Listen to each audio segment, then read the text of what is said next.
Hello students, तो कैसे हैं आप सब। स्वागत है आप सभी का मेरे यूट्यूब चैनल पर। आज मैं आपके लिए लेके आया हूँ बीएससी सेकंड सेमेस्टर का थर्मोडायनेमिक्स का टॉपिक, जिसका नाम है Carnot heat engine.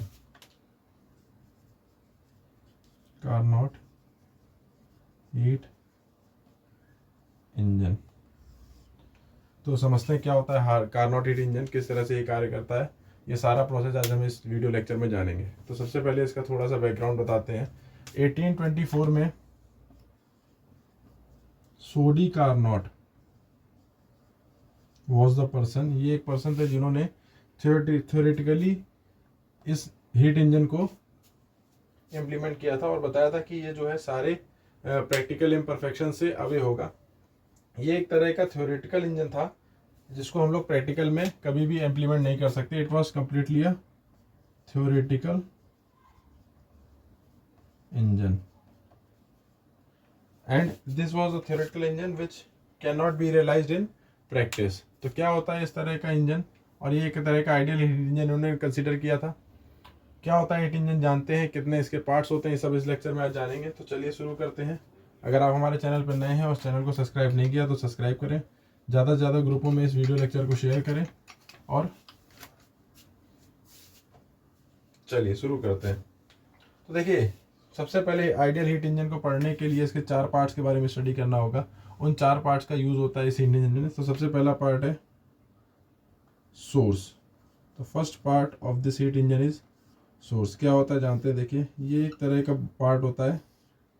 It has adiabatic walls from 3 sides. These are the adiabatic walls from 3 sides, while it has conducting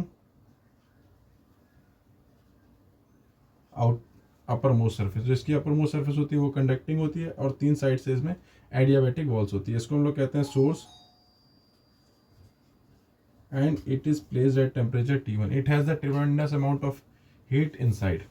second part होता है इसका सिंक। सेकेंड पार्ट इसका होता है सिंक। पहला पार्ट सोर्स, दूसरा पार्ट सिंक।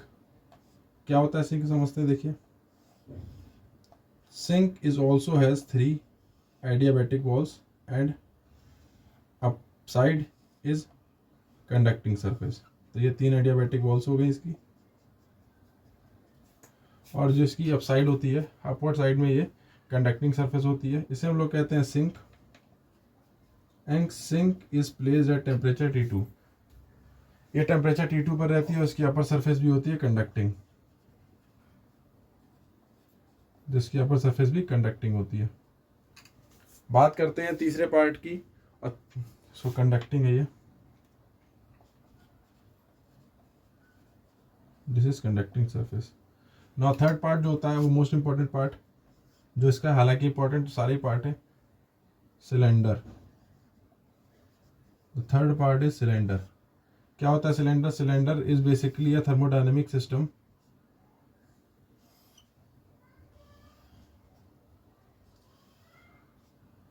इस थर्मोडायनेमिक सिस्टम की दोनों साइड की वॉल्स एडियाबैटिक होती हैं,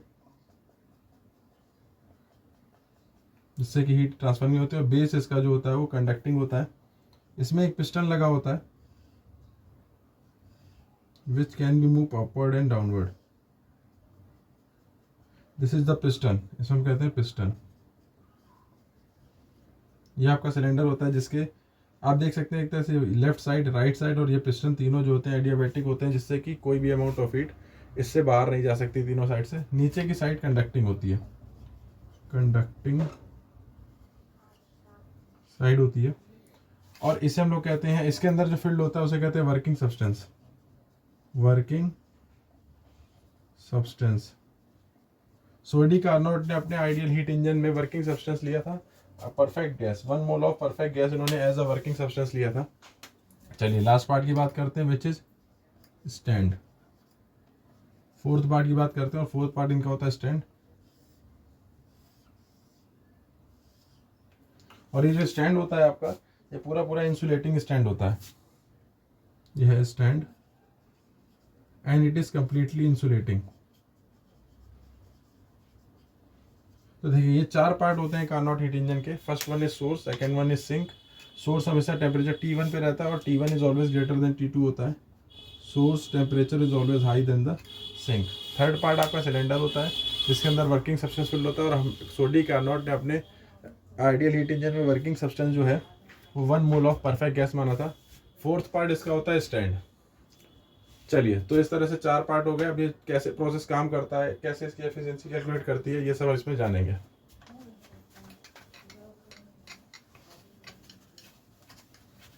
चलिए, तो बात करते हैं सोडी कार्नोट के हीट इंजन की।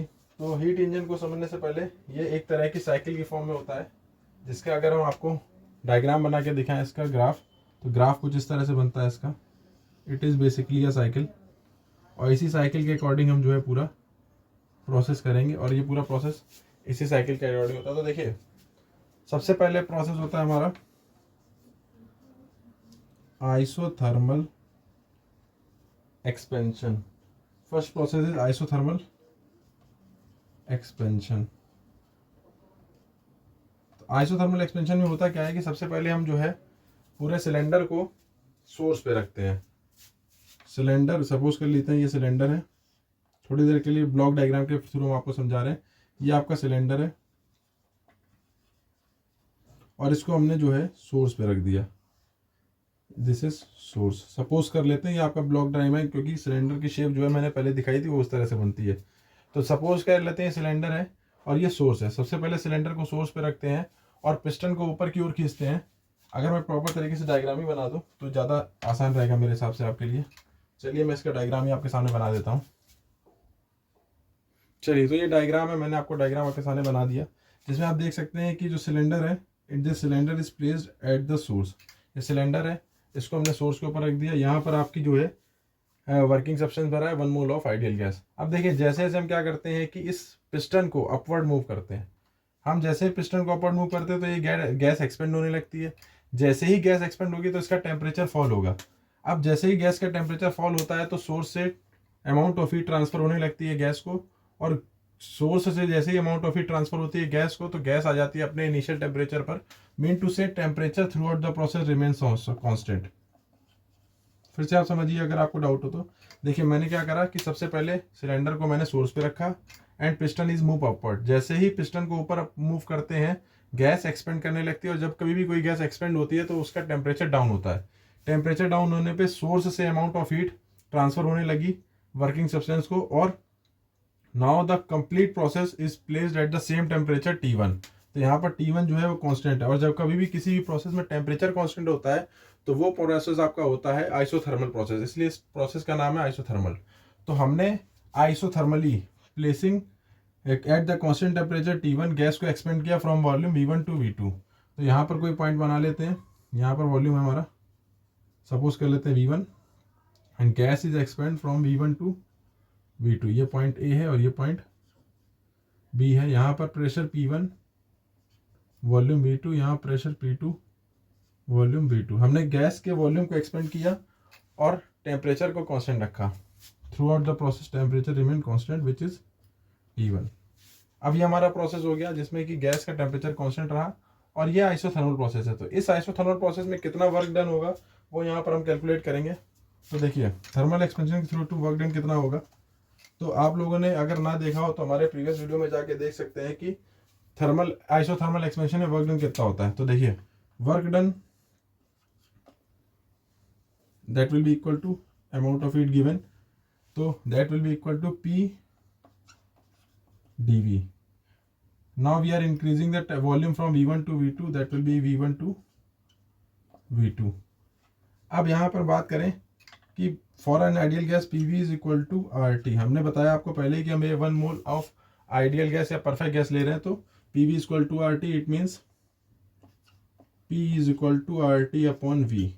इसको यहाँ पे रख देंगे, that will be equal to V1 to V2 RT upon V dV। Now Q1 और may be W will be equal to W1 होगा क्योंकि पहले प्रोसेस में काम हुआ है। RT विल बी कॉमन, और यहाँ 1 अपॉन V का इंटीग्रेशन करेंगे, that will be equal to log V। Integration limit V1 to V2। So Q1 will be equal to RT ln V2 minus ln V1। तो Q1 will be equal to RT ln V2 by V1। ऐसे ही W1 भी कह सकते हैं, this is the amount of work done during an isothermal process, Q1 will be equal to R। और देखिए temperature through out the process T1 रहा तो इसको हम T1 लिख देंगे, R T1 ln V2 by V1। तो इतना वर्क डन हम लोग ने आइसोथर्मल प्रोसेस A से B एक्सपेंड करने पे कैलकुलेट कर लिया। तो मैं इसको रफ कर देता हूँ।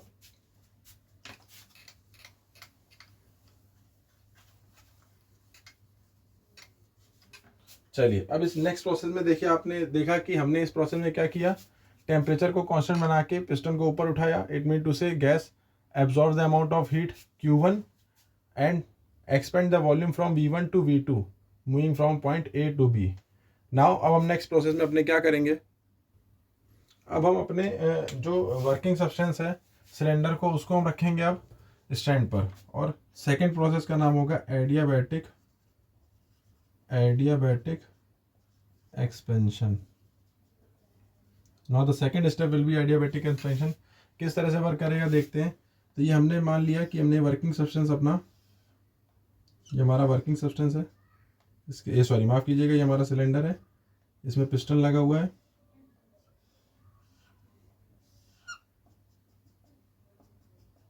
और यहाँ पे हमारी सरफेस, यहाँ वर्किंग सब्सटेंस है, हमने इसको ला करके स्टैंड पे रख दिया। Now this is stand is insulating. अब जब हमने इसको स्टैंड पे रख दिया तो यहाँ का टेम्परेचर जो इस वर्किंग सब्सटेंस का है करंटली वो T1 है। जैसा कि आपने देखा A से B तक गया, तो हमने सोर्स से उठाया और उसको उठा के सिंक पे रख दिया। अब B पर उसका वॉल्यूम V2 है, प्रेशर P2 है, टेम्परेचर इज T1। अब हम इसको फर्दर एक्सपेंड करते हैं, बट ये एक्सपेंशन होगा adiabatically. Adiabatically means no amount of heat will transfer from source to surrounding. तो देखिए ये इंसुलेटिंग स्टैंड है, तो इधर से कोई भी हीट यहाँ पे ट्रांसफर नहीं होगी। और यहाँ पे टेम्परेचर हम हीट को कांस्टेंट रख रहे हैं, there is no exchange of heat. तो हम इसका एक्सपेंशन तब तक करते हैं जब तक टेम्परेचर T1 से इंक्रीज होकर T2 ना हो जाए। So in that case the expansion will be adiabatic expansion and temperature raise from T1 to T2 and now in this case volume changes from V2 to V3। now in that case V3 and it reaches to point C। तो आपने देखा कि B से C तक हमने इसको expand किया adiabatically, और एडियाबैटिकली एक्सपेंशन में टेम्परेचर रेज हो गया T2 तक और ये आ गया पॉइंट C पर। तो C पर इसका प्रेशर P3 हो गया और वॉल्यूम V3 हो गया। तो अब यहाँ पर आपका एक्सपेंशन जो हुआ है वो एडियाबैटिक एक्सपेंशन हुआ है। तो अब इस एडियाबैटिक एक्सपेंशन में हमें कितना वर्क करना पड़ा है इसको एक्सपेंड करने के लिए, वो कैलकुलेट करेंगे यहाँ पर। चलिए, तो adiabatic expansion is starting from V2 and the volume reaches to V3, then adiabatic work done का फॉर्मूला होता है adiabatic work done. So the adiabatic work done that will be W2 is equal to expanding the volume from V2 to V3 PdV। now we know that PV to the power gamma is equal to constant for adiabatic process। so यहाँ पर W2 will be equal to V2 से V3 P की जगह K upon V to the power gamma dV। देखिए अब इसको solve करेंगे तो थोड़ा सा स्टेप हम फर्दर फॉरवर्ड करते हैं। तो K constant, V to the power gamma को आ जाएगा V2 minus gamma plus 1 upon minus gamma plus 1 expanding from V1 to V2 through V3। अब यहाँ पे इसको मैं रफ कर देता हूँ। तो देखिए क्या निकल जाएगा प्रोसेस में, W2 will be equal to K upon 1 minus gamma, volume is expanding from V3 upper limit minus gamma plus 1 minus lower limit V2 minus gamma plus 1। तो यहाँ पर देखिए हम लोग क्या करेंगे कि W2 will be equal to 1 upon 1 minus gamma and K upon V3 की power gamma multiply with V3 minus K upon V2 की पावर गामा इंटू V2। तो देखिए यहाँ पर K अपॉन V3 की power gamma that will be equal to P3। तो W2 will be equal to 1 upon 1 minus gamma P3 V3 minus P2 V2। ये आपको आ जाएगा P3 V3 minus P2 V2। आपको पता है ideal gas equation PV is equal to RT होती है, PV is equal to R3। तो P3 V3 will be to RT3 and P2 V2 will be RP2। तो W2 will be equal to 1/1 minus gamma, देखिए P3 V3 is equal to RT3 minus RT2। लेकिन आप एक चीज देखें, T3 तो हमारे पास है ही नहीं, T3 माने फाइनल टेम्परेचर, और फाइनल टेम्परेचर है T2 और इनिशियल टेम्परेचर है T1, so that will be equal to T1। तो यहाँ से T2 से T1 हो जाएगा, और इसका अगर माइनस कॉमन लेते हैं तो आई हो जाएगा R upon gamma minus 1 T1 minus T2। तो इतना वर्क डन हो जाएगा during the adiabatic process from B to C।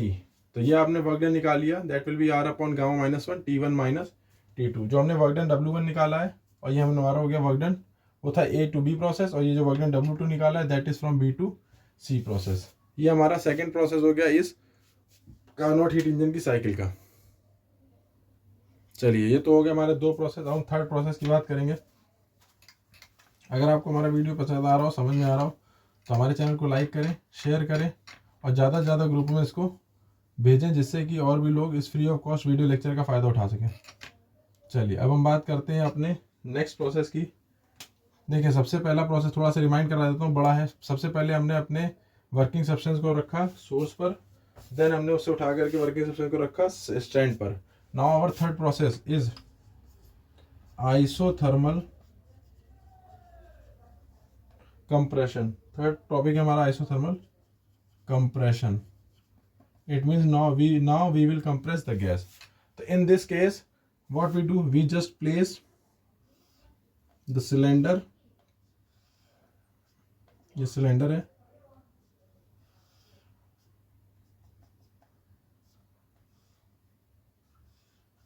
ये देखिए ये सिलेंडर है आपका, और इस सिलेंडर को हमने जो है रख दिया अब सिंक पर।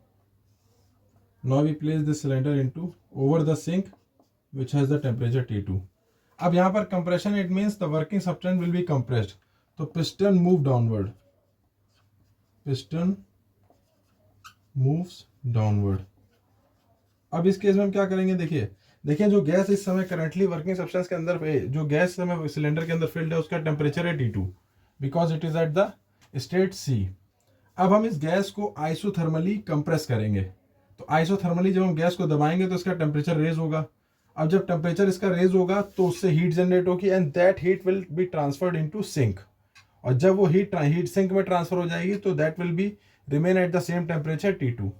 सो T2 विल रिमेन कांस्टेंट। फिर से समझ लेते हैं, अगर आपको नहीं समझ आया तो देखिए, इस समय वर्किंग सब्सटेंस है C स्टेट पर, where temperature is T2, pressure is P3, volume is V3। Now we are gonna compress.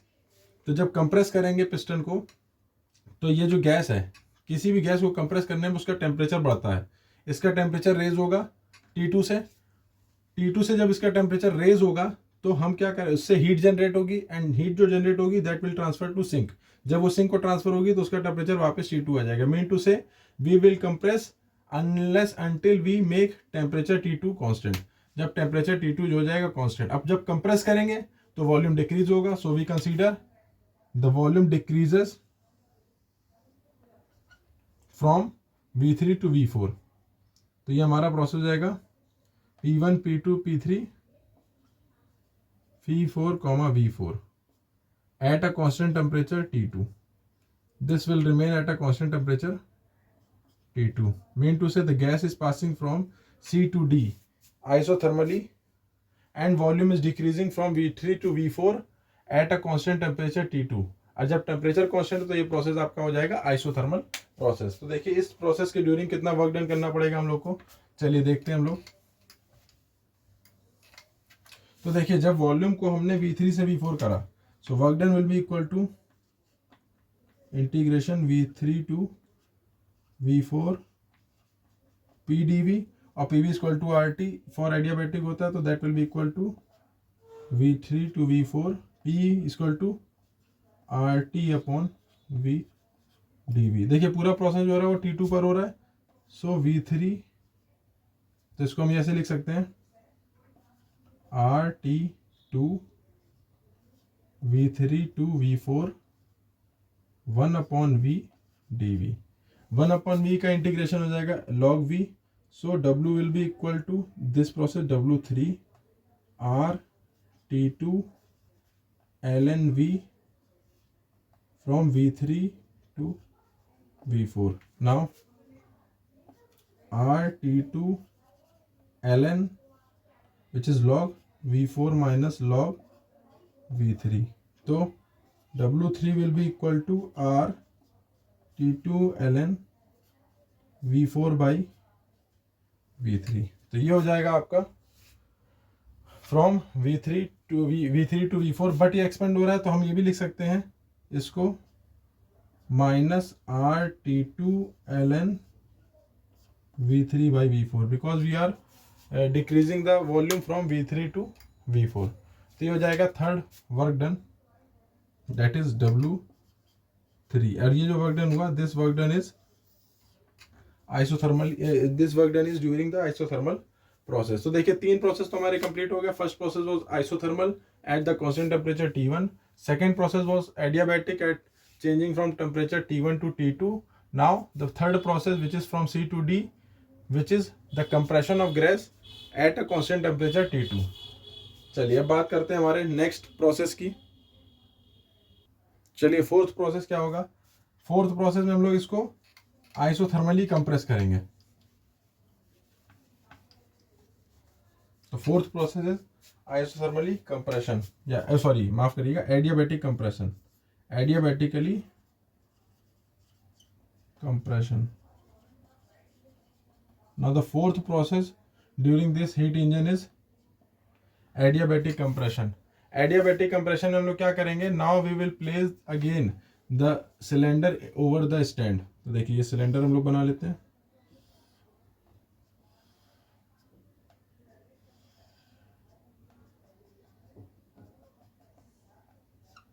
तो ये सिलेंडर है जिसको हमने बना लिया, having adiabatic walls side by side.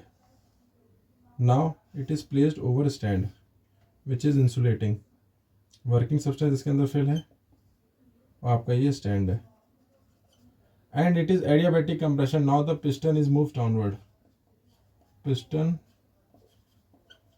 Moves downward. तो देखिए इस प्रोसेस में क्या होता है, हम लोग एडियाबैटिकली गैस को कंप्रेस करेंगे।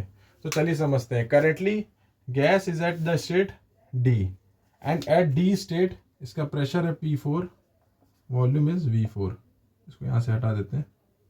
तो इन दिस प्रोसेस नाउ जब इसको एडियाबैटिकली कंप्रेस करेंगे, mean to say there will be no exchange of heat between source and surrounding.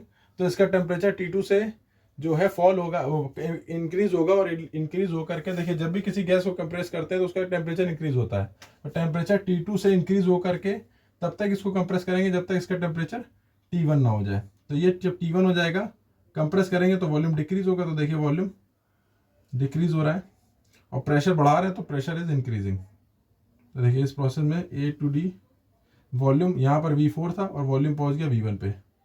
Now pressure increase कर रहा है तो pressure is increasing from P4 to P1। और पूरे प्रोसेस के ड्यूरेशन में the process will be adiabatic, mean to say there will be no exchange of heat but temperature will change from T2 to T1। so in this process temperature will change from T2 to T1। it means from D point to A point। to D point पे pressure P4, volume V4, temperature T2। at the point A pressure P1, volume V1 and temperature T1। तो इस तरह से gas जो है adiabatically compress होगी और अपनी इनिशियल स्टेट ए पर आ जाएगी। तो इस तरह से आपने देखा पूरी एक साइकिल कंप्लीट हो गई with the 2 adiabatic and 2 isothermal expansions. तो इस तरह से पूरी एक कंप्लीट कार्नोट साइकिल होती है। तो चलिए देखते हैं एडियाबैटिक कंप्रेशन के थ्रू वर्क डन कितना होगा हमारा। नाउ एडियाबैटिक कंप्रेशन में वर्क डन कितना होगा, तो देखिए वर्क डन का फॉर्मूला सबको पता है। Work done will B integration moving from V4 to V1 PdV। Now in the case of adiabatic process, V4 to V1 P will be equal to kV to the power gamma dV, where gamma is ratio of two specific heats। now K को common ले लेंगे, V4 K को common ले लेंगे तो यह आ जाएगा V4 to V1 V to the power minus gamma dV। अब देखिए x की पावर n का एक्सपेंशन हम लोग ने पढ़ा हुआ है, W4 इसको मान लेते हैं, W4 will be equal to K V minus gamma plus 1 upon minus gamma plus 1 limit V4 to V1। अब देखिए इसको बाहर ले लेंगे कांस्टेंट, तो K upon 1 minus gamma, limit लगाएंगे V1 to the power minus gamma plus 1 minus V4 to the power minus gamma plus 1। अब इस K को हम अंदर भेज देते हो, W4 will be equal to 1 upon 1 minus gamma, तो K upon V1 to the power gamma multiply with V1 minus K upon V4 divide by V4 की पावर गामा। हमने दोनों को सेपरेट कर लिया, तो दोनों को सेपरेट करने के बाद देखिए K अपॉन V1 की gamma that will be equal to P1। तो यहाँ पर आ जाएगा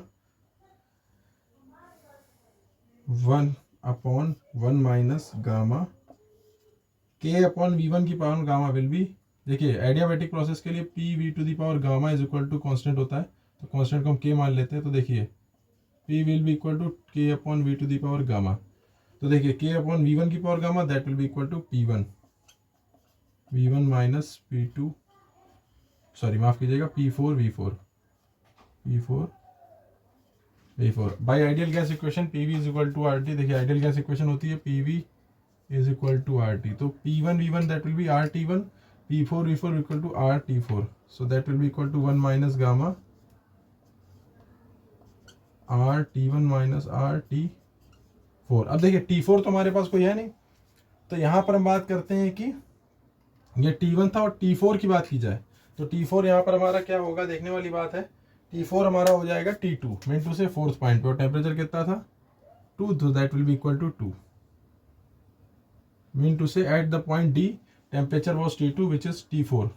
तो W2 will be equal to R upon 1 minus gamma T1 minus T2, R upon 1 minus gamma T1 minus T2। और यहाँ पर अगर हम माइनस कॉमन ले लें तो ये फॉर्मूला बन जाएगा minus R upon gamma minus 1 T1 minus T2। तो वर्क डन का फॉर्मूला हो गया minus R upon gamma minus 1 T1 minus T2। तो देखिए 4 प्रोसेस हो गए और हमारी कंप्लीट साइकिल हो गई, moving from A to B isothermally, B to C adiabatically, C to D isothermally and D to A adiabatically. अब चारों प्रोसेस में जितना वर्क डन हुआ तो ये हम लोग ने यहाँ पर कैलकुलेट किया। अब इसका हमें आता है एफिशिएंसी कैसे कैलकुलेट करेंगे।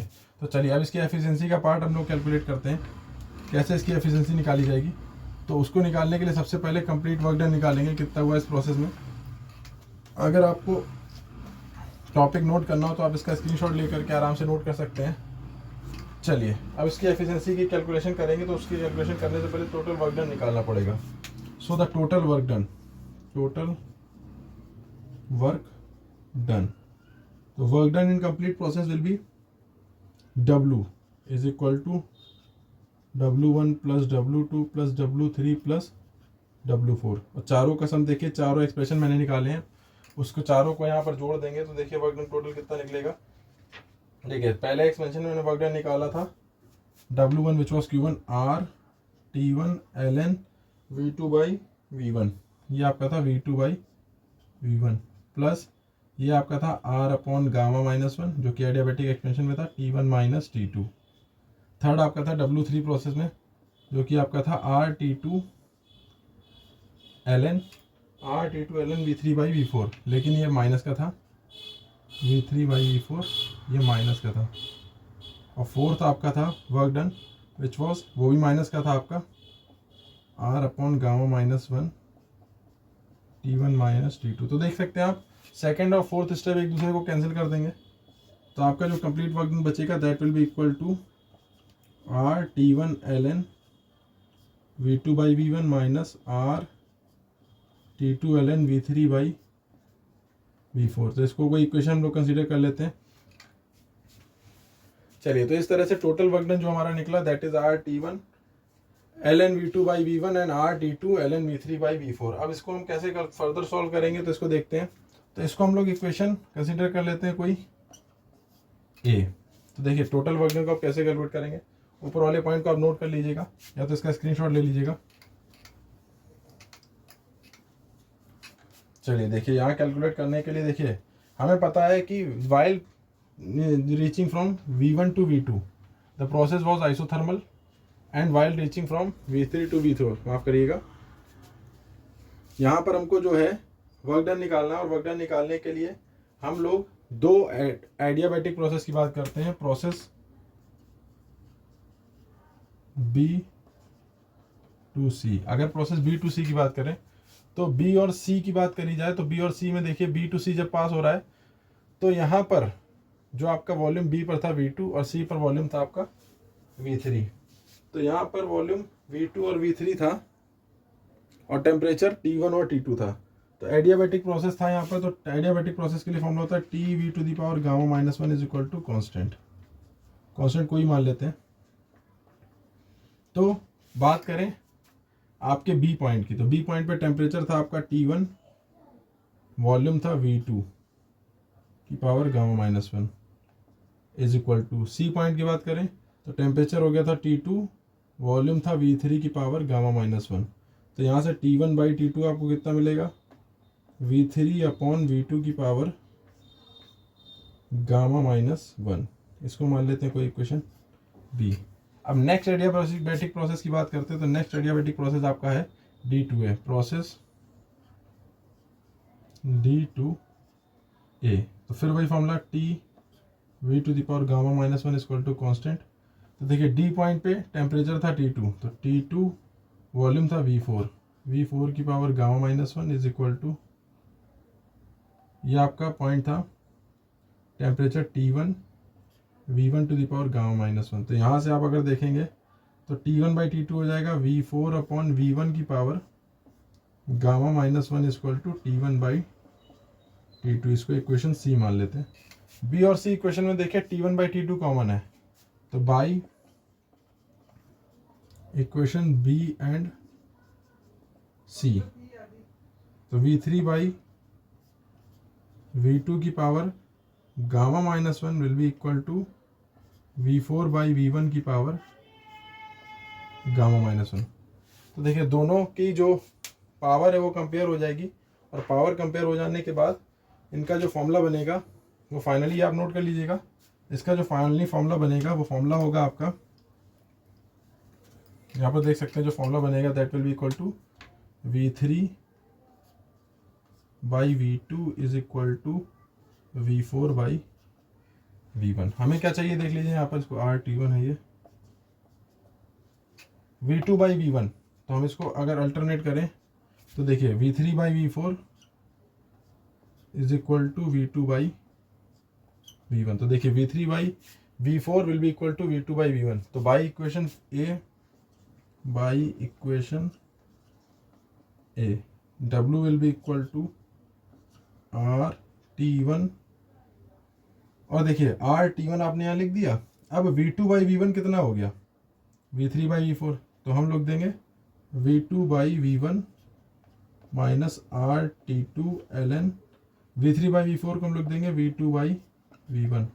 तो अब ये कॉमन हो जाएगा, तो कॉमन होकर फाइनल फॉर्मूला क्या आ जाएगा, W will be equal to R ln, sorry माफ कीजिएगा, ln V2 बाई V1 होगा, ln V2 by V1 R ln V2 by V1 common T1 minus T2। इसको इक्वेशन डी कंसीडर कर लेते हैं। तो देखिए टोटल इतना वर्क डन निकला during the Carnot heat engine. अब ये जो वर्क डन निकला है इससे एफिशिएंसी कैसे निकालेंगे, तो इससे एफिशिएंसी कैलकुलेट करने के लिए देखिए इस डायग्राम की कोई ज़्यादा नीड नहीं है तो उसको मैं रफ कर देता हूँ।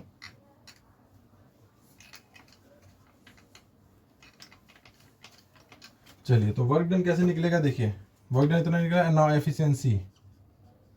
एफिशिएंसी। तो देखिए एफिशिएंसी हमारा प्रीवियस लेक्चर था, अगर आपने ना देखा हो तो वो वीडियो लेक्चर जा करके आप देख सकते हैं। तो एफिशिएंसी जो कैलकुलेट होती है, eta is equal to total amount of work done to the amount of heat transfer. Amount of heat transfer is equal to work done in, जो आपका पहला प्रोसेस था, जो पहला प्रोसेस आपका था उसमें जो वर्क डन हुआ था आपका, दैट इज आइसोथर्मल एक्सपेंशन में।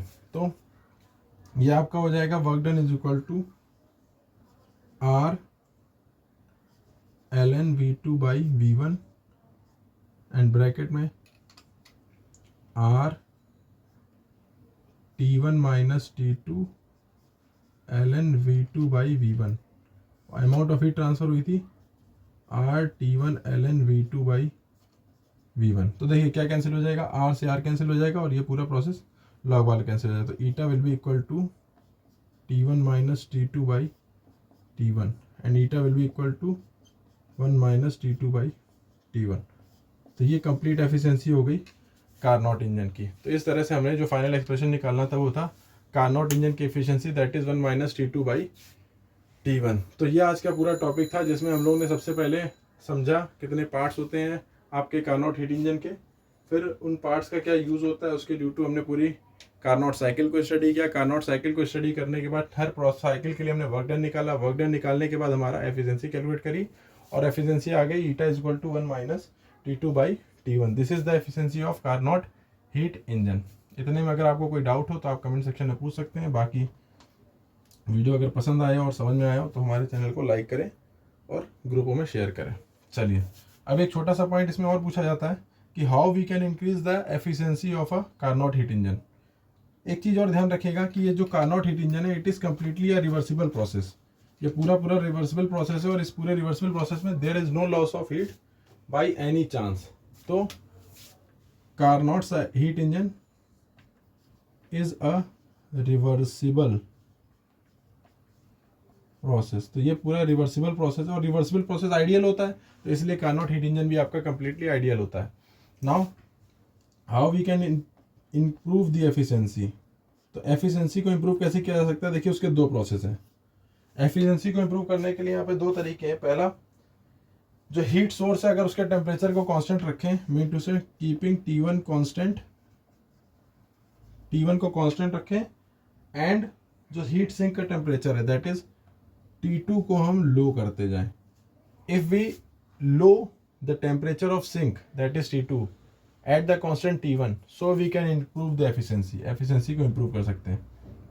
सेकेंड है, if we keep T2 constant mean to say the temperature of sink constant and increase the temperature of source then we can improve the efficiency of Carnot heat engine. तो इस तरह से दो process होते हैं जिसमें हम कार्नोट हीट इंजन की एफिशिएंसी को इम्प्रूव कर सकते हैं। तो चलिए आज का हमारा लेक्चर कार्नोट हीट इंजन पे था।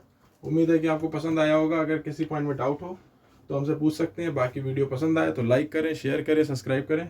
चलिए मिलते हैं आपसे नेक्स्ट लेक्चर में, तब तक के लिए जय हिंद।